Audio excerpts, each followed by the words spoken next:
बिस्मिल्लाहिर्रहमानिर्रहीम। मैं हूं Mohammad Mujahid Shahzad and welcome to all in Mujahid knowledge studio.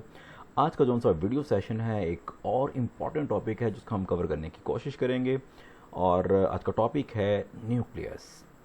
आज हम बात करेंगे न्यूक्लियस की डिस्कवरी से रिलेटेड, फिर हम डिफाइन करेंगे इसकी, देन बात होगी इसकी लोकेशन की डिफरेंट यूकैरियोटिक ऑर्गेनिजम्स के अंदर, देन बात करेंगे इसके नंबर्स की कि एक सेल के अंदर क्या एक ही न्यूक्लियस होता है, ज़्यादा होते हैं, और अगर ज़्यादा होते हैं तो हर एक न्यूक्लियस का क्या काम होता है। उसके बाद हम देखेंगे कंट्रोल सेंटर के तौर पे अगर न्यूक्लियस काम करता है तो उसकी रीज़न क्या है, क्या लॉजिक है पीछे, स्ट्रक्चर इसका किस तरह का होगा, और अगर हम स्ट्रक्चर की बात करें तो इसके अंदर इन्वेलप है, फिर न्यूक्लियोप्लाज्म है, जेनेटिक मटेरियल जिसको हम क्रोमोसोम बोलते हैं वो है, और उसके बाद न्यूक्लियस है, और लास्ट में हम फंक्शंस भी देखेंगे। और ये ओवरव्यू जो सा भी मैंने आपको दिया है की पॉइंट्स का, हर एक की पॉइंट एक शॉर्ट क्वेश्चन के तौर पे है, और अगर आप इस सीक्वेंस को याद रखेंगे तो इसी सीक्वेंस से शॉर्ट क्वेश्चंस भी आपके माइंड में होंगे, और यही जो शॉर्ट क्वेश्चंस की सीक्वेंस होगी आपको एक लॉन्ग क्वेश्चन डेवलप करवा देगी।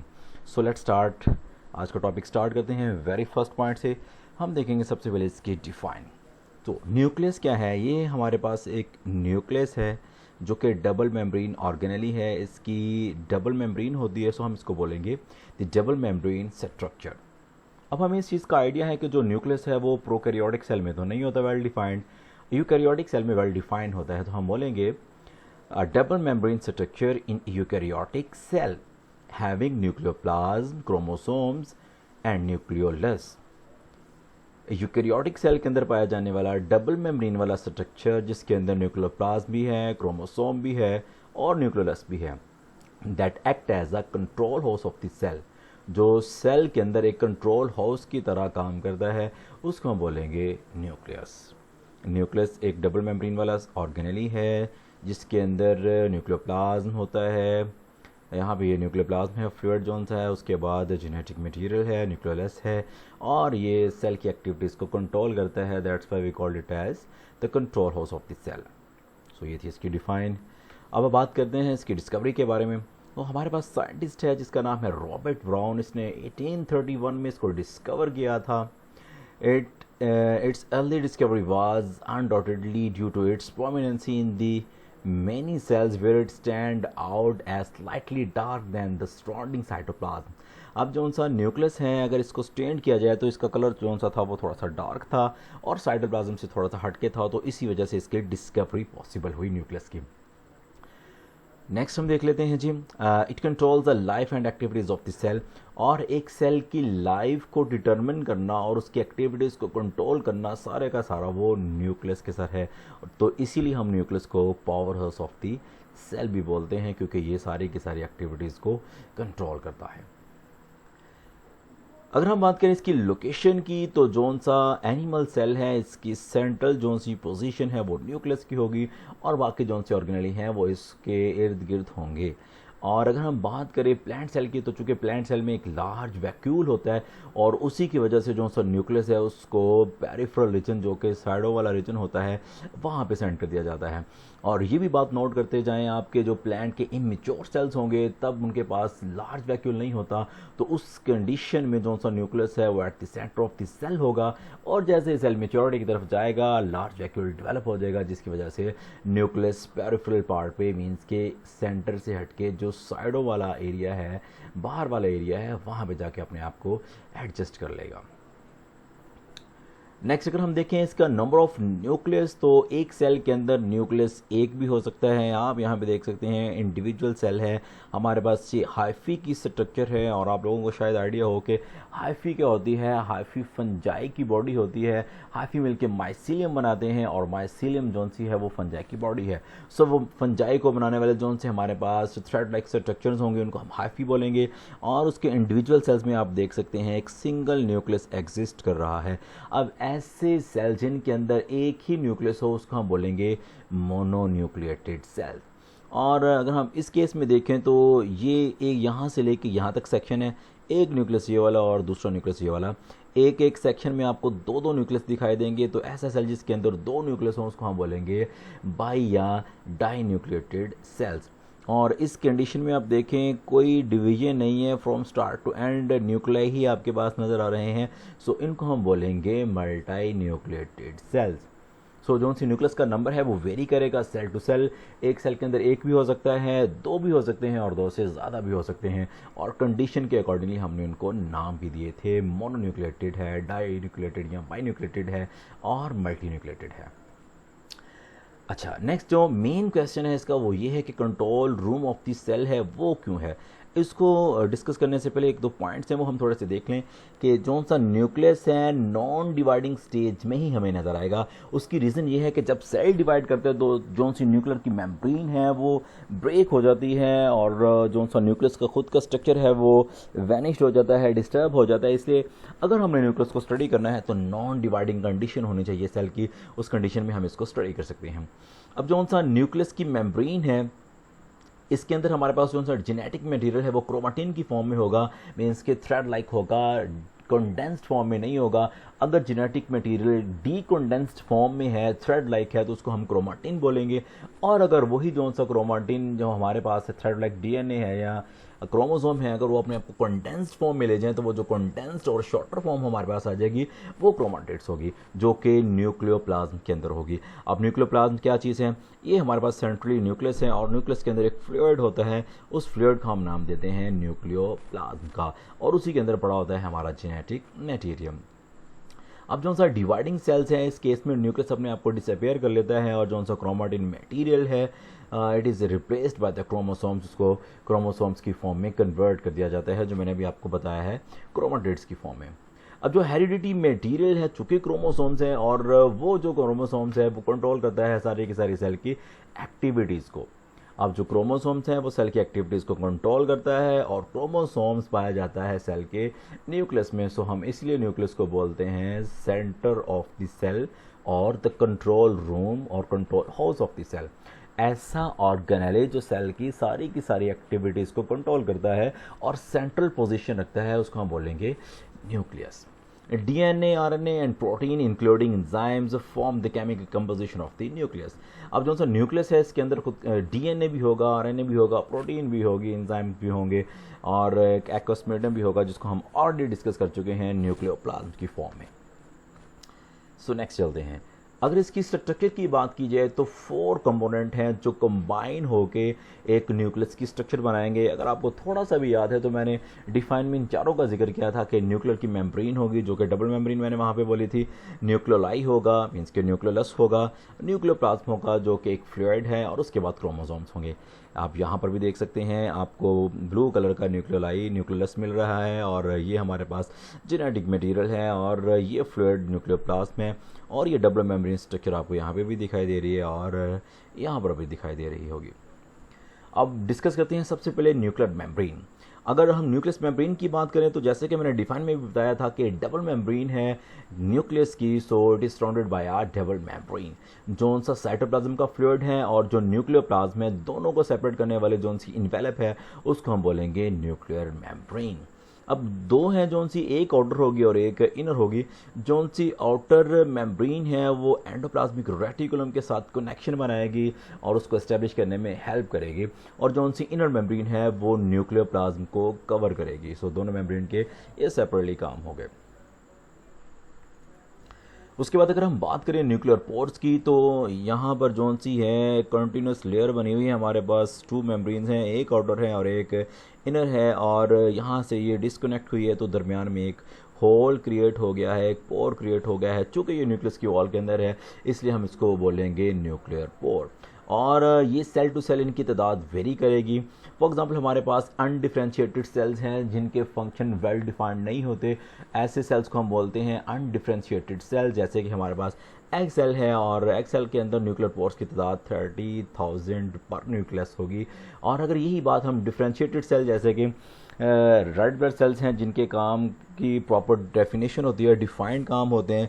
आरबीसीज का काम you guys know very well के transport of carbon dioxide and oxygen, ये काम है रेड ब्लड सेल्स का, डिफाइंड काम है। तो ऐसे सेल्स को हम बोलेंगे डिफ्रेंशिएटेड सेल। तो इन सेल्स में जैसे कि हमारे पास यहाँ पे एग्जांपल है एरिथ्रोसाइट्स की, जिनको हम रेड ब्लड सेल्स भी बोलते हैं, तो इसमें जो सी न्यूक्लियर पोर्स की तादाद है वो 3 to 4 पोर्स पर न्यूक्लियाई।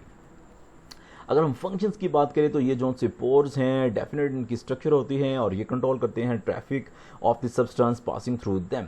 अब कुछ चीज़ें न्यूक्लियस को चाहिए तो वो साइटोप्लाज्म से रिसीव करेगा, और कुछ चीज़ें जो न्यूक्लियस में बनती हैं वो साइटोप्लाज्म को ट्रांसपोर्ट करेगा। तो ये वाला जो सा काम है वो न्यूक्लियर पोर्स के थ्रू होता है, न्यूक्लियर के इन्वेलप के थ्रू होता है। आप यहाँ पर भी देख सकते हैं हमारे पास ये इनर फॉर्म है और ये आउटर फॉर्म है, और ये आपको न्यूक्लियर पोर्ट नज़र आ रहे हैं। अगर सेल के साइटोप्लाज्म से किसी चीज़ की ज़रूरत हो तो वो न्यूक्लियर पोर्ट्स के थ्रू ही न्यूक्लियस में जाती है, और अगर न्यूक्लियस ने कोई चीज़ सेंड करनी हो साइटोप्लाज्म में तो वो न्यूक्लियर पोर्ट्स के थ्रू ही बाहर जाएगी। अब दूसरी जो सी चीज़ है न्यूक्लियस के अंदर हमारे पास न्यूक्लियोलस है। ये हमारे पास आ गया न्यूक्लियस, और आप ये सेंटर में देख रहे हैं एक डार्कली स्टेन्ड बॉडी है न्यूक्लियस के अंदर। इसकी अपनी कोई मेम्ब्रेन नहीं है जो कि इसको न्यूक्लियोप्लाज्म से सेपरेट कर सके, तो इसी स्ट्रक्चर को हम नाम देंगे न्यूक्लियोलस का।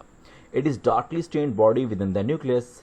न्यूक्लियस के अंदर जो डार्कली स्टेन्ड बॉडी है जिसको कलर करें तो डार्क कलर आ जाएगा, उसको हम क्या बोलेंगे, nucleolus. and is without any membranous boundary to separate it from the rest of the nuclear material।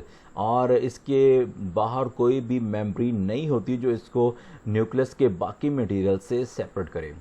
There में बी वन और मोर न्यूक्लियाई इन दी न्यूक्लियस। अब एक न्यूक्लियस के अंदर इनकी तादाद डिफरेंट होगी और वो डिपेंड करेगा फिजियोलॉजिकल एक्टिविटीज़ के ऊपर। राइबोसोम्स की सिंथेसिस का काम यहाँ पे होता है, तो राइबोसोम्स की डिमांड कितनी है और उसके अकॉर्डिंगली इनकी तादाद भी कम या ज़्यादा होगी। अगर हम बात करें इसके स्ट्रक्चर की तो इसके दो रीजन हैं, एक इसका आउटर रीजन है जिसको हम पेरिफेरल रीजन बोलेंगे, और एक इसका इनर रीजन है जिसको हम बोलेंगे सेंट्रल रीजन। अब जो सा इसका पेरिफेरल रीजन है, आपको ये छोटे छोटे यहाँ पे स्ट्रक्चर नजर आ रही होंगी, ये राइबोसोमल प्रीकर्सर्स हैं, वो मॉलिक्यूल जो राइबोसोमल यूनिट्स को बनाते हैं। और दरमियान में आपको ये 3 डॉट नज़र आ रहे हैं, सेंट्रल रीजन है जो फाइब्रस इन नेचर है, और इनके अंदर हमारे पास RNA होगा और उसके बाद RDNA भी होगा। अब जो RNA है राइबोसोमल RNA, और जो RDNA है जिसको हम राइबोसोमल कुछ साइंटिस्ट बोलते हैं और कुछ रिकम्बिनेंट DNA भी बोलते हैं। अब जौन सा हमारे पास RDNA है और राइबोसोमल RNA है वो दोनों इसके सेंट्रल रीजन में होंगे, और जौन सा पेरिफेरल पार्ट है उसके अंदर ग्रेन्युलर कंपोनेंट होंगे जो प्रीकर्सर्स होंगे राइबोसोमल यूनिट्स के। और ये प्रीकर्सर्स राइबोसोमल यूनिट्स को बनाएंगे, लार्जर यूनिट को भी और स्मॉलर यूनिट को भी, और जब वो यूनिट कंबाइन हो जाएंगे तो हमारे पास एक प्योर फॉर्म आ जाएगी राइबोसोम की। अगर हम फंक्शंस की बात करें तो एज यूजुअल हमने जो पीछे पढ़ लिया है, the ribosomal RNA is synthesised and store in the nucleus. Ribosomal RNA को यहाँ पे सिंथेसाइज भी किया जाता है और स्टोर भी किया जाता है, ये दोनों आप सेपरेटली भी लिख सकते हैं। It is the nucleus where ribosomes are assembled and are then exported to the cytoplasm via nuclear pores। अब यहाँ पे 3 काम हो रहे हैं, एक तो राइबोसोमल आरएनए को सिंथेसाइज किया जा रहा है, दूसरा उसको कुछ हद तक स्टोर भी किया जा रहा है, और स्टोर करने के बाद उसको ट्रांसपोर्ट भी किया जाएगा, और उसके बाद राइबोसोमल जो से यूनिट्स हैं उनको असेंबल करना और असेंबल करके साइटोप्लाज्म के अंदर एक्सपोर्ट करने का काम भी न्यूक्लियस के पास ही है। नेक्स्ट अगर हम बात करें इसके कंपोनेंट की जो कि है न्यूक्लियस, अब जो सा क्रोमोसोम्स। अब क्रोमोसोम क्या है, during the cell division chromatin material is converted into darkly strained thread like structure known as chromosomes. अब जो सा सेल का सेंट्रल पार्ट है उसको हम न्यूक्लियस बोलेंगे, और न्यूक्लियस के अंदर ऑलरेडी मैं बता चुका हूँ कि 4 चीज़ें होंगी, खुद की उसकी इन्वेलप होगी, न्यूक्लियोप्लाज्म होगा, न्यूक्लियोलस होगा, और जेनेटिक मटेरियल होगा जो कि क्रोमोसोम्स हैं। अगर हम इनको कलर करें तो ये डार्कली स्ट्रेन्ड होते हैं और धागे की तरह की ये स्ट्रक्चर होती है, इसलिए यहाँ पर भी लिखा हुआ है darkly strained thread like structure, जिसको हम क्या नाम देंगे, क्रोमोसोम का नाम देंगे। और nucleolus is often deeply strained with basic dye because of the chromatin material, और जो सी बेसिक डाई है वो डार्कली होती है, डीपली होती है स्ट्रेंड, वो क्रोमैटिन मटेरियल की वजह से होती है। आप ये थोड़ा सा ओवरव्यू देख सकते हैं, हमारे पास न्यूक्लियस है और न्यूक्लियस के अंदर एक क्रोमोसोम है, और क्रोमोसोम ये कंडेंस्ड फॉर्म में यहाँ पर है हमारे पास, तो ये कंडेंस्ड फॉर्म में होगा तो इसको क्रोमाटिड्स बोलेंगे, और जब ये डीकंडेंस्ड फॉर्म में चला जाएगा तो इसको हम बोलेंगे क्रोमाटिन।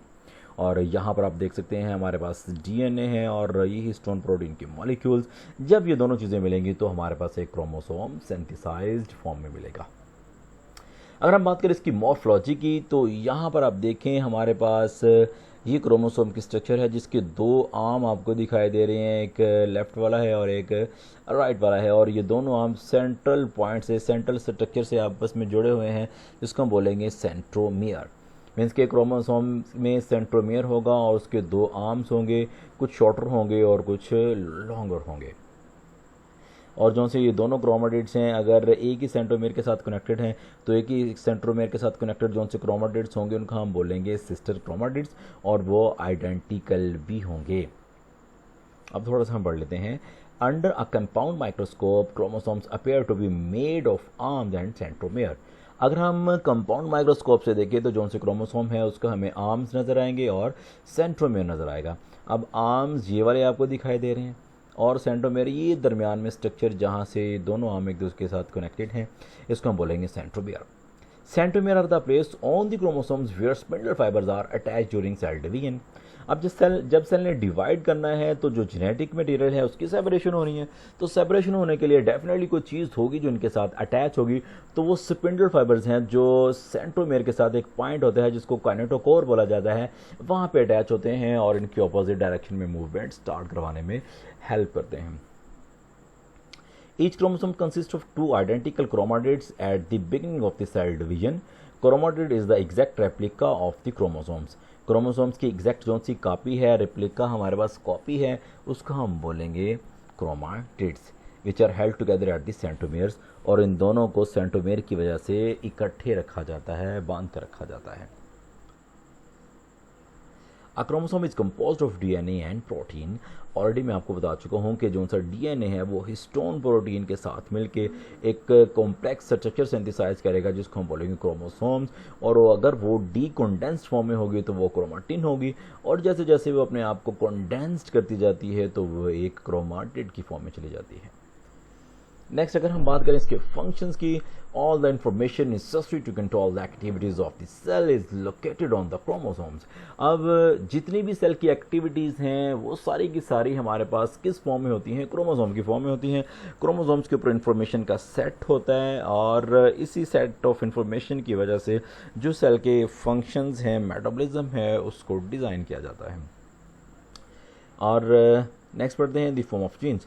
अब जितनी भी इंफॉर्मेशन है वो क्रोमोसोम्स के ऊपर है, और क्रोमोसोम की कौन सी स्पेसिफिक यूनिट्स के ऊपर है उसको हम बोलेंगे जीन बोलेंगे, which are transferred from one generation to the other generation. अब सिंपली थोड़ा सा और भी सुन लें, हमारे पास सबसे पहले होंगे, यहाँ पे मैं आपको थोड़ा सा काउंटर करवा दूँ, सबसे पहले हमारे पास होंगे जीन्स, और जब जीन्स आप मिलेंगे तो जीन्स के मिलने की वजह से जो हमारे पास चीज़ आ जाएगी उसको हम बोलेंगे DNA। अब डीएनए जब मिलेगा हिस्टोन प्रोटीन के साथ, तो हिस्टोन प्रोटीन के साथ जब वो मिलेगा तो उसके बाद जो स्ट्रक्चर हमारे पास आएगी उसको हम बोलेंगे क्रोमोसोम्स। ये क्रोमोसोम आ गया। और क्रोमोसोम्स को अगर हम बैक तरफ जाएं इसकी सिंपल पोजीशन की तरफ, तो क्रोमोसोम क्या है? एक्चुअली हिस्टोन प्रोटीन से बना हुआ एक स्ट्रक्चर है, और हिस्टोन प्रोटीन के साथ डीएनए जब मिलता है तो क्रोमोसोम बन जाता है। अब डीएनए क्या है? डीएनए जीन्स का कलेक्शन है, जब जीन्स आपस में मिलते हैं तो वो डीएनए बना देंगे। छोटी सी इन्फॉर्मेशन जीन की फॉर्म में होगी और ये काफ़ी सारी इन्फॉर्मेशन छोटी छोटी मिलके एक डीएनए बना देंगी, जो हिस्टोन प्रोटीन के साथ मिलके कॉम्प्लेक्स स्ट्रक्चर बना देगा जिसको हम बोलेंगे क्रोमोसोम्स। नेक्स्ट चलते हैं। अब कुछ स्पीशीज़ हैं और स्पीशीज़ में क्रोमोसोम की तादाद जो सी है वो कांस्टेंट होती है, और डिफरेंट स्पीशीज़ में ये डिफरेंट होती है और सेम होने के चांसेस भी हैं। लेकिन अगर नंबर ऑफ क्रोमोसोम सेम होंगे डजंट मीन के जो उनके अंदर जीन्स हैं, जेनेटिक इंफॉर्मेशन हैं वो भी सेम हो, वो डिफरेंट होंगी। हम आइडिया लेते हैं थोड़ा सा यहाँ से। अगर हम देखें ह्यूमन बीइंग का जो सा एक मैन है उसके सेल के अंदर क्रोमोसोम्स की तादाद है 46, और फ्रॉग के अंदर है 26 क्रोमोसोम, चिंपैंजी के अंदर है 48, और फ्रूट फ्लाई के अंदर है 8 क्रोमोसोम। इसी तरह से अनियन जोन्स है उसके अंदर है 16 क्रोमोसोम्स, और पोटैटो के अंदर है 48 क्रोमोसोम्स, और गार्डन बी जोन्स है उसके अंदर है 14 क्रोमोसोम्स। अब ये इंपॉर्टेंट फैक्टर हैं, इंपॉर्टेंट MCQs हैं, और आपने इनको ऐसा चीज़ याद करना है जैसे ये लिखे हुए हैं। नेक्स्ट हम देख लेते हैं, दो चीज़ें हैं हमारे पास, डिप्लॉयड और हैप्लॉयड नंबर ऑफ क्रोमोसोम्स। अगर तो जोन से क्रोमोसोम्स के पेयर्स हमारे पास हैं, लेट्स से कि एक क्रोमोसोम फीमेल की तरफ से आ रहा है तो दूसरा मेल की तरफ से आ रहा है, तो ये जो हमारे पास पेयर बनेगा उसको हम बोलेंगे डिप्लॉयड। और अगर हम सिंपल पेयर्स की बात ना करें, जस्ट ह्यूमन के मेल के और फीमेल के अलग-अलग बात करें तो हमारे पास होंगे haploid chromosomes. For example humans के सेल्स के अंदर 46 क्रोमोसोम्स हैं, जिसमें से 23 मेल की साइड से हैं और 23 फीमेल की साइड से हैं। तो जब ये दोनों इकट्ठे हो जाएंगे 23 और 23 मीन्स के 23 पेयर बन जाएंगे, फिर 46 टोटल क्रोमोसोम बन जाएंगे, उसको हम नाम देंगे डिप्लॉइड क्रोमोसोम्स का। और अगर सेपरेटली बात करेंगे एग सेल के अंदर जो सा फीमेल प्रोड्यूस करती है 23, तो वो हैप्लॉइड होगा। स्पर्म भी 23 वाला होता है तो वो भी हैप्लॉइड होगा। So half number of chromosome को हम हैप्लॉइड बोलेंगे और फुल सेट जो सा हमारे पास होगा उसको हम बोलेंगे डिप्लॉइड। अब मैं इसको थोड़ा सा रिकॉल करवाने के लिए पीछे चलता हूँ। ह्यूमंस के 46 हैं तो ये डिप्लॉइड है और इसका हाफ है 23, तो वो ये 46 डिप्लॉइड, इनका हाफ जो 23 है वो हैप्लॉइड है। अब इस केस में फ्रॉग के केस में 26 जोन से हैं डिप्लॉइड हैं और 13 जोन है वो हैप्लॉइड है। अब चिंपैंजी के केस में 48 जोन से क्रोमोसोम्स हैं वो डिप्लॉइड हैं और 24 जोन से हैं वो हैप्लॉइड हैं। अब फ्रूट फ्लाई है, इस केस में जो 8 हैं वो डिप्लॉइड हैं और जोन से 4 है वो हैप्लॉइड हैं। अब अनियन के केस में जो 16 है वो हमारे पास डिप्लॉइड हैं और इसका हाफ जो 8 है वो हैप्लॉइड हैं। इसी तरह से बाकी का भी आप खुद ही कर सकते हैं। आपको फुल जोन सा सेट है डिप्लॉइड नंबर बता दिया जाए, आपने इसको 2 पे डिवाइड कर देना है, तो जो बाकी आपके पास आंसर आएगा वो उसका हैप्लॉइड नंबर ऑफ क्रोमोसोम होगा।